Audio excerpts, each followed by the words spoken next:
Well, time now 8:33, and earlier this week, guys, we discussed how to survive quarantining as a couple and how not to let that hurt your relationship. But there's so many singles that are social distancing at home alone, and that can be just as difficult. So here with steps to make it a little bit easier, and also to tell us how you can still date even during these self-isolating times. Relationship coach Jess McCann is here to talk to us a little bit about all of that. So good morning, Jess. I want to start off with talking about what tips you have for singles that are self-isolating at home.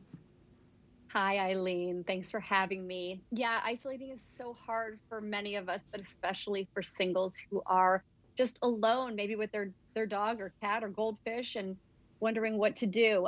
Luckily, a lot of the apps have really pulled through for singles because they have built in video calls now, so you can continue to virtually date. But beyond that, I really like going back to the old-fashioned phone call just because when you get on the phone with someone and you can't see their face, you're more likely to open up and be more vulnerable. And it's kind of like recreating that Love is Blind Netflix show, the pod dating. You can have your own pod dating right over the phone, and you can really heavy load that emotional connection with someone that might have been missing for the last few years because most people are putting a little bit too much emphasis on the physical relationship right now. So there's an opportunity built right in to being isolated and still going forward with dating. Yeah, no, I think that that's awesome. And one other thing I thought was kind of interesting. You said that you could even like still do dates. Maybe ordering takeout from the same place or something like that. So it sounds like there really are a lot of options. And I think probably you would also maybe advise people just not to just think maybe how lonely I am, because this isn't going to last forever. Absolutely. That's one of my big takeaways for everyone is be careful in isolation about what you're thinking about because you can start thinking, I'm so alone, I'm not married, I wish I was, I should have done this.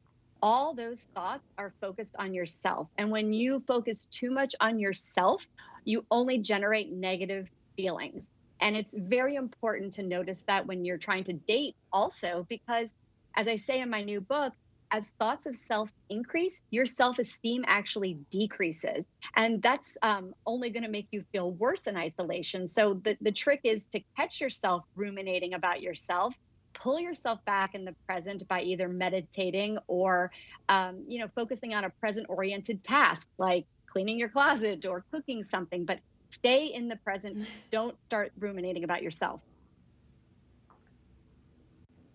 No, and that actually brings me to my next topic, your book, which I actually am fortunate enough to have a copy, and I've been reading so much while in quarantine.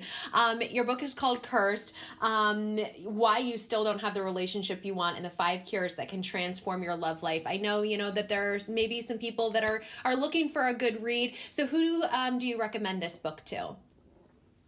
Honestly, everyone, whether you're single or you're in a relationship, I just think it's a read that's worth, picking up if you want love in your life, because that's what this book is about, is the challenges that we face in partnership or the challenges that we face when we try to get to that partnership. So I would recommend it for anyone. And one thing that I talk about a lot in that book is people that have anxiety because I know a lot of people are suffering right now from anxiety. And one thing I say in the book is be careful when your mind starts focusing on the future and wrestling with what if scenarios, because wrestling with a what if scenario and trying to cope with it cannot be done. You can only cope with the present moment. And if you keep that in mind when you're starting to think, what if isolation goes on for another 8 weeks? What if I never meet someone this year because of the pandemic? Notice that that is future thinking. And like Eckhart Tolle says, you can't cope with the future. You can only cope with the present. Brilliant, Jess McCann. Thank you so much. And I'm so grateful that I was able to get a copy of the book. I'm actually in the process of rereading it again, just because there are so many, great takeaways, whether you're single, you're in a relationship. But we thank you so much for your time. We hope you and your family continue to stay healthy and well and have a wonderful Easter weekend.